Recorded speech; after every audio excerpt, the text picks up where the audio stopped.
Before we begin this tale, let me simply put, life doesn't always go as planned, as you anticipate. Sometimes the individuals who enter your life, but they're not there to abide by social norms, and occasionally you find oneself enmeshed in feelings that I had no idea. That was exactly what occurred to me. As I reflect on this, I'm not proud of it today, but it helped shape. I was unprepared for how I became who I am now. A single choice could result in a cascade of confusion, guilt, and secrets, as well as to make things even more. It was difficult since I was with someone I will never confess my affections for my younger. Before you jump, brother, let me explain. To conclude that I was raised in a family, that didn't mean we were that close.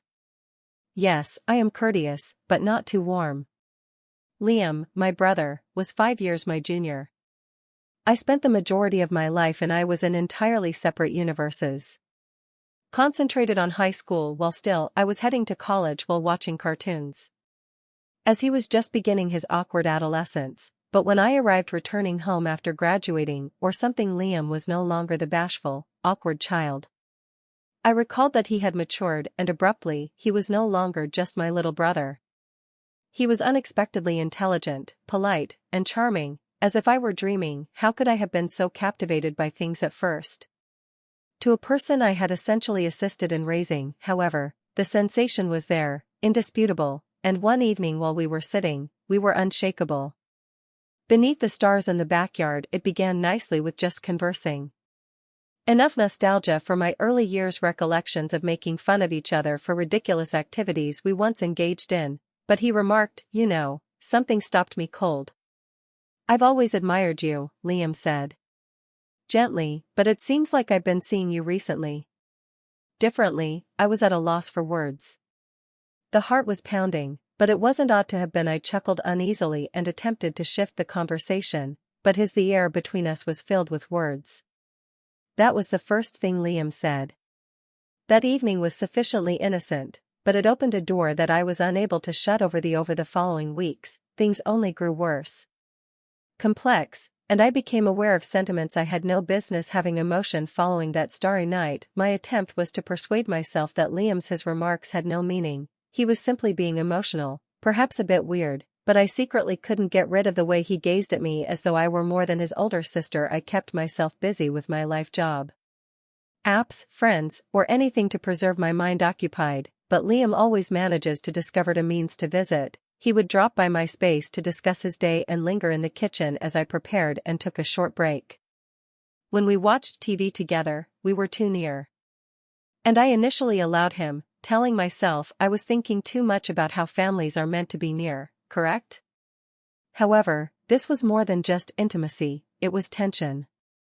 Quiet, unsaid force that separates us that I was too afraid to admit, but how to prevent the occurrence of the tipping point. It had been a soggy Sunday afternoon. It was raining all day, and we were both stranded. Liam, who was bored and restless, suggested we engage in a card game similar to what we did when we were children. Therefore, you had no chance.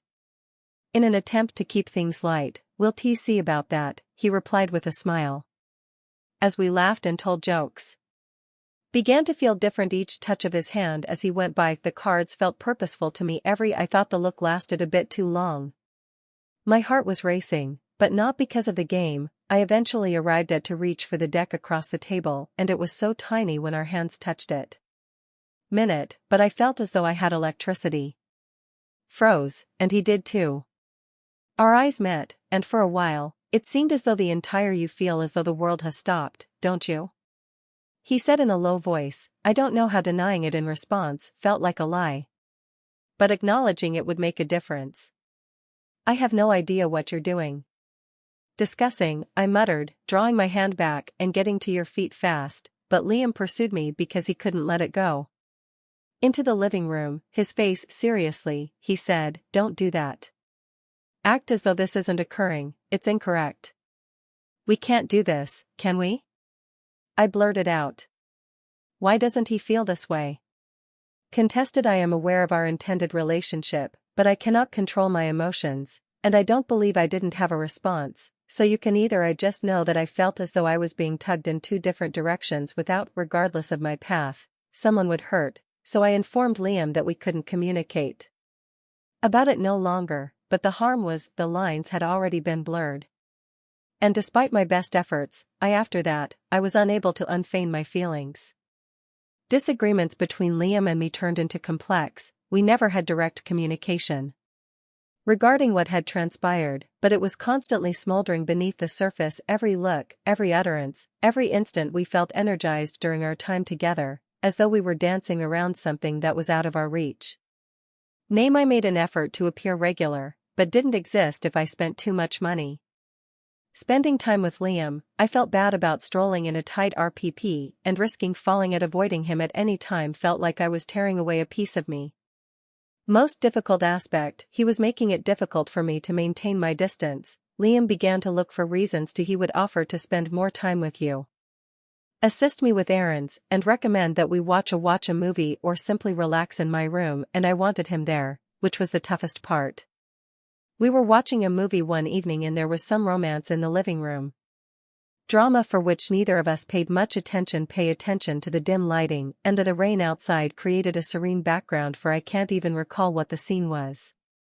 Began it, but eventually I took a break from Liam's head on his shoulder was such a tiny, innocuous gesture, but it seemed he didn't move when he crossed a line. Utter a single word, yet I sensed the tension. You're truly making this happen in the air. He eventually spoke, his voice barely audible. Above a murmur, what am I doing wrong? Asked while acting foolishly, even though I knew precisely what he meant. This, he said, making an ambiguous gesture. There is no us between us, I murmured to Liam. Pulling away, so why can't that be?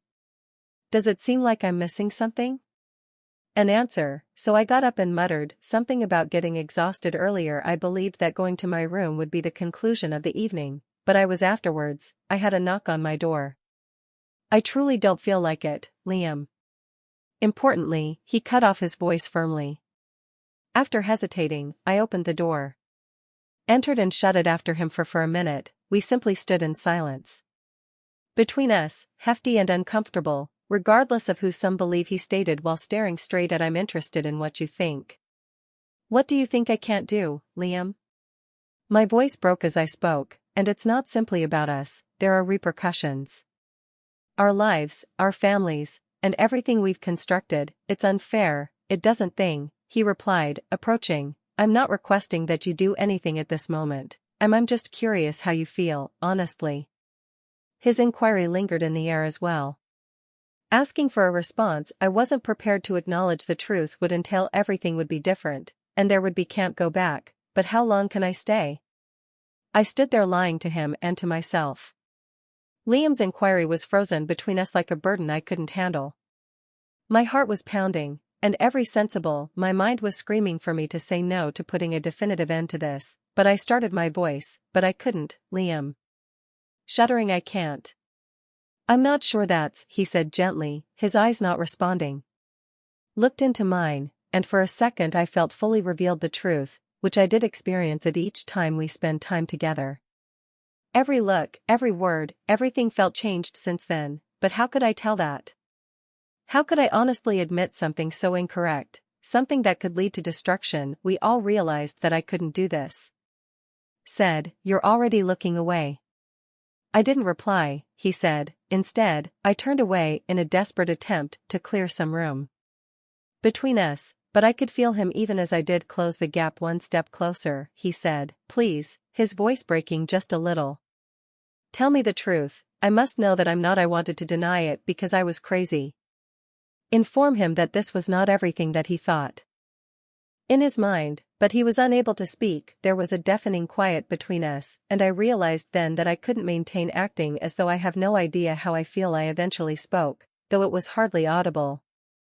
Whatever this is, it's not possible. No, Liam didn't dispute. Instead, he nodded slowly, his face displaying a mixture of heartache and realizing that I'm not. He said, I'm going to push you, but I'm here, and I believe you understand how I feel about that. He departed, abandoning me to my. The following few days were a fog in my mind. I immersed myself in everything I was working on. It might keep me occupied and diverted, but I was unable to stop no matter what I did. It didn't help that I was thinking about Liam. He didn't give me much room. Instead, He kept appearing in the small moments, delivering coffee to me in the morning, at dinner, casually sitting next to me, rubbing up to me as he went by. Every conversation felt like an exam, such as he was anticipating my response. To take action, and after that there was the one evening in my notebook, I discovered there was a journal on the coffee table, and I initially believed it to be mine, but when I opened it, I saw it was Liam's. Was crammed with notes, doodles, and small passages of poetry that I knew he did, but what drew my eye was a page that wasn't in the back. Named, but it made me feel something when I read it. Sink, he had written about me. About his perception of me as more than merely his sibling, but as someone whom he looked up to. He kept thinking about it non-stop. Honest and unvarnished, and I was afraid because I knew I ought not to have read it, but I knew I ought to have set it aside and moved on, but I didn't feel like every word was drawing me further into an area that I could definitely get out of that notebook. Altered everything, and it wasn't only sentiments no longer, it was written in ink as unavoidable, and the more I attempted to resist it, the more it seemed I lost control, so I spent the whole looking at the journal all night, in my head whirling in a million distinct instructions that I felt compelled to face. Liam will insist on an explanation, but another aspect of me was fully aware of what he would remark, that the journal's words were all of the things I had been staying away from. Weren't solely about brotherly admiration, intimacy, that they were yearning for love, even if I didn't want to admit it, they reflected my emotions. Been buried for weeks, and the following morning I stayed away from him entirely because I couldn't face Liam, not him, after what I'd read, was not someone you could stay away from for very long. By nightfall, he discovered me seated and gazing vacantly at the horizon in the garden. He remarked, "You've been quiet all day," taking a seat beside me. I've recently believing that I was trying to sound informal in his tone and the questions he asked, apprehensive but intrigued. I was hesitant, to trembling fingers plucking at the edge of "I discovered your journal in my sweatshirt." Acknowledged, not giving him a quick glance. There was a pause before I heard him. "I didn't mean for you to exhale so forcefully." Observe that he remarked in a low voice. "I know," I responded, "but I did, and I'm not sure now what should be done in response to," as I said, my voice wavering a little, "about us." Eventually, he turned to face him. Expressions were a mixture of hope and terror. "And I don't want to, because it destroyed my heart. Make it more difficult for you," he added, "but I can't act as though I don't feel what I do." "I've tried, but I can't possibly," I said, "know if I can do this, Liam," voice breaking, "it's excessive. Complex reaching isn't necessary," he replied. "We don't have to figure out my hand. Everything out at the moment, I simply have to find out if you share my desire." I wanted to let him know that this was all an error that we could reverse to the status quo, but I was unable to. "Yes," I mumbled, scarcely able to lie anymore. To spread awareness, but that doesn't imply that the admission was correct in triggering I was unable to stop the chain reaction over the Liam and I danced around for the following 2 weeks. Our emotions never going too far, although never quite abandoning it, either. Every discussion, every minute spent together felt as though you were walking a narrow rope. Incorrect movement to avoid falling, and then the night that altered everything arrived. The remainder of the house, and it was late. Was in the kitchen, sleeping, and unable to sleep, but you were awake when Liam entered. He grabbed a glass of water and remarked, "I'm late." "Unable to sleep," I answered, avoiding his stare for a while without saying anything. "Anything." He put down the drink and turned to face me. "We must discuss what," even though I knew the answer, I still asked. Regarding this, he gestured between us. "I can't continue to act like everything's okay, but when it's not, I must know where I'm not sure." I stated that honestly, "But we stand, Liam. I'm not sure what to do with every aspect of I know this is incorrect, but I feel what I feel, and I can't stop." He muttered, "I'm fighting it," and I moved closer. My voice was just a little bit higher than a murmur. "It's too risky, and too much." Then, to simplify things, he said, his calm voice, "Do you want me to leave? Because I'll do anything if that's what you need. I'll leave it and never bring it back." This up once more, "But if you would like me to stay," Liam's demand left me stunned. He was trying to give me an escape route, but was it? I needed to decide what I wanted.